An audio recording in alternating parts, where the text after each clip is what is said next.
ఇది అందరికీ సమస్య ఉన్నది కాబట్టి వాళ్ళని పిలిచి ఒక మీటింగ్ పెట్టి సమస్యను పరిష్కారం చేసే విధంగా ప్రయత్నం చేయాలని తెలియజేస్తూ, మరి అదేవిధంగా నా నియోజకవర్గంలో కూడా డబుల్ బెడ్రూమ్ల సమస్య ఉన్నది.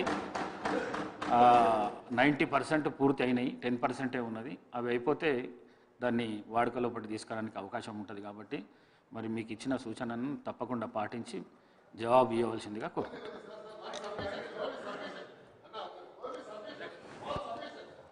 దానం నాగేందర్ గారు. Sir thank you sir. ఎక్కువ సమయం తీసుకోను. మా నియోజకవర్గంలో 3 places sir, Durga Bhavani Nagar, Guru Brahma Nagar, road number 46 Ambedkar 46లో ఆల్రెడీ 300 ఇండ్లు కట్టి ఇప్పుడు 2 సంవత్సరాలు అయింది సార్. అది త్వరితగతిన కంప్లీట్ చేయాలని మంత్రి గారు కోరుతారు. ఎందుకంటే అది డెలాబరేటెడ్ కండిషన్లో పోతున్నాయి కాబట్టి. ఈ ఏదైతే దుర్గా భవానీ నగరు, అంబేద్కర్ 40 మరియు గురు బ్రహ్మ నగర్లో మొన్ననే సోషో ఎకనామిక్ సర్వే గిట్ల అంతా అయిపోయింది సార్. అది కూడా డిపార్ట్మెంట్ హౌసింగ్ కానీ రెవెన్యూ కానీ అందరూ వచ్చి ఐడెంటిఫై చేశారు బెనిఫిషరీస్ని. మంత్రి గారు మేమేమో ఆ 3 ఫ్లోర్లు అన్నారు. నేను దయచేసి తమ ద్వారా మంత్రి గారు కొడుతున్నా 5 ఫ్లోర్లకు ఇస్తే ఒక లిఫ్ట్ మనం పెట్టుకోవడానికి ఉంటుంది సార్. ఎందుకంటే 3 ఫ్లోర్లు అనేది మ్యాండేటరీగా చేసింది ప్రభుత్వము. కానీ 5 ఫ్లోర్లు ఇస్తే లిఫ్ట్ పెట్టాలి కంపల్సరీ అవుతుంది కాబట్టి, అయినా అక్కడ ప్రొవిజన్ ఉంది కాబట్టి అది కన్సిడర్ చేసి మంత్రి గారు గురు బ్రహ్మ నగర్ అదేవిధంగా రోడ్ నంబర్ 46 అంబేద్కర్ ఈ 3 విషయాలు మంత్రి గారు దృష్టికి తీసుకొస్తాం. Thank you sir. దయచేసి అవకాశం లేదు, ఎందుకంటే సప్లిమెంటరీ క్వశ్చన్స్ నేను ఒకరికిద్దరికి ఇవ్వగలుగుతాను కానీ సభలో ఉన్న సభ్యులకు అందరికీ ఇవ్వవలసిన ఇది లేదు. సభా సమయం చాలా విలువైంది. దయచేసి గమనించి విత్డ్రా చేసుకొని మంత్రి గారు జవాబు ఇవ్వాల్సిందిగా కోరుకుంటున్నాను.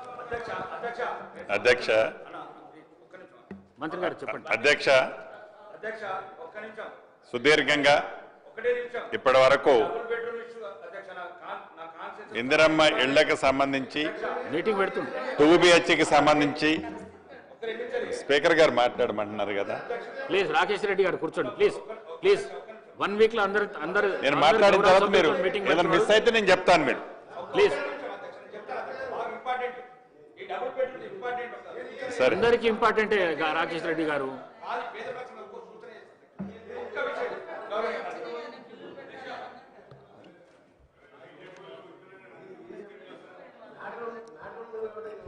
ధన్యవాదాలు అధ్యక్ష. ఈ డబుల్ బెడ్రూమ్ విషయంలో అధ్యక్ష ఆర్మూర్ నియోజకవర్గంలో అంటే ప్రాక్టికల్గా నేను 90 విలేజ్లు తిరిగాను అధ్యక్ష. ఒక చిన్న సూచన మీ ద్వారా అధ్యక్ష, రాష్ట్రంలో 21 లక్షల సుమారు 28,000 మంది స్థలాలు అయితే నేనేమంటున్నా అధ్యక్ష, ఇప్పుడు ఏప్రిల్ నుంచి ఏదైతే కొత్త కాన్సెప్ట్ తీసుకుంటున్నారో ఇప్పుడు మా ఆర్మూర్ నియోజకవర్గంలో ఇల్లు కొద్ది వరకు సరిపోయినాయి. ఇప్పుడు ఏదైతే తీసుకుంటున్నారో కోటాని సగం మందికి స్థలాలు ఇప్పియండి అధ్యక్ష. ఎవరైతే మొత్తానికే స్థలం లేదు వాళ్ళకి ఈ సంవత్సరం కొన్ని సగం మంది కన్నా స్థలాలు ఇప్పియండి అధ్యక్ష. ఒక గౌరవనీయ మంత్రి గారికి మీ ద్వారా చెప్తాను అధ్యక్ష, ఈ 3,000 1800 స్థలాలు ఇవ్వండి. స్థలాలు లేని వాళ్ళకు 1800 మందికి ఇల్లు కట్టించండి అధ్యక్ష. ప్రతి గ్రామంలో స్థలం లేని వాళ్ళు ఏడుస్తున్నారు అధ్యక్ష, స్థలం ఉన్న వాళ్ళకి ఇల్లుస్తున్నారు అధ్యక్ష, మాకు స్థలం అని ఇవ్వండి అయ్యా అని ఏడుస్తున్నారు అధ్యక్ష.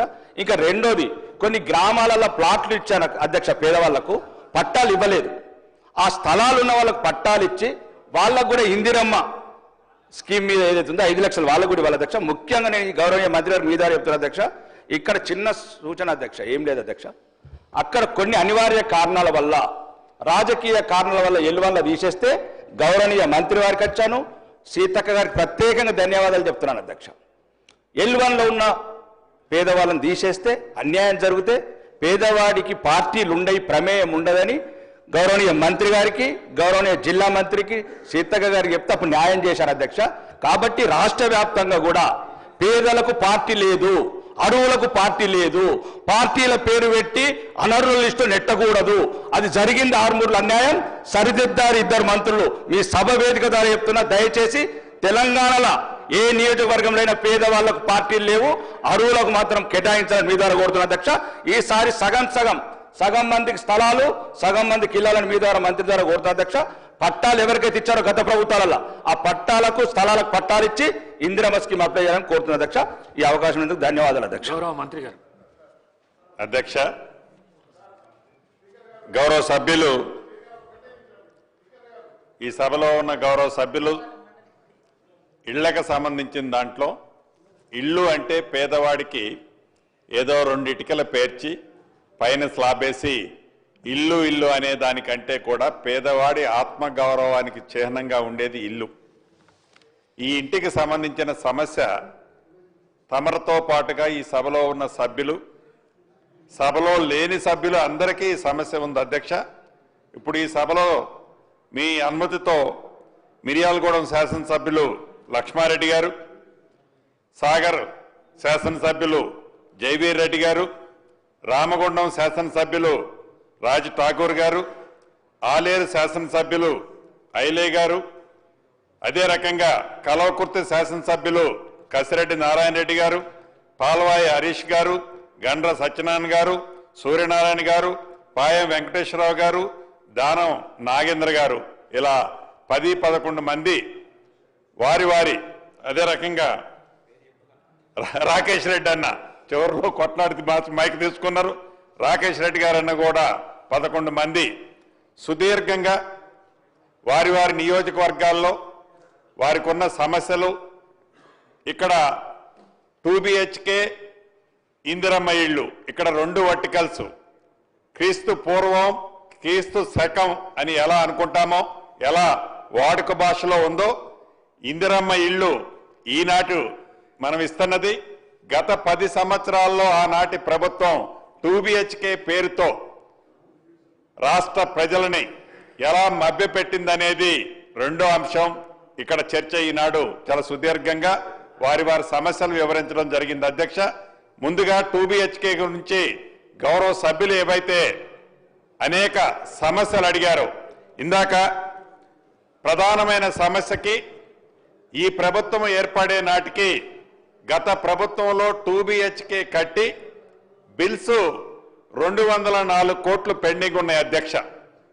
ఈ 204 కోట్లతో పాటు ఇందాక గౌరవ సభ్యులు అడిగినట్టు రాష్ట్రంలో సుమారు 133 కాలనీలలో సుమారు 36,000 ఇళ్లు వివిధ స్థాయిల్లో మొండిగోడలతో దర్శనమిస్తుంటే ఈ ప్రభుత్వం వచ్చిన తర్వాత 744 కోట్లు అది ఇల్లు నిర్మించడానికి కానివ్వండి, లేకుంటే నిర్మించి నిరుప్రయోగంగా వదిలేసిన కాలనీల్లో మౌలిక వసతులు ఏర్పాటు చేయడానికి కానివ్వండి 744 కోట్లు గౌరవ ముఖ్యమంత్రి రేవంత్ రెడ్డి గారి నాయకత్వంలోని ఈ ప్రజా ప్రభుత్వంలో ఆర్థిక శాఖ మంత్రి వర్యులు బట్టి విక్రమార్క గారిని ఒప్పించి మెప్పించి ఈ పేమెంట్ ఇవ్వటమే కాకుండా ఏవైతే ఇంకా సుమారు గౌరవ మా శాసనసభ్యులు సభలో లేని సభ్యులు కూడా అనేక పర్యాయాలు ప్రధాన ప్రతిపక్షంలో చెప్పుకునే సభ్యులు కూడా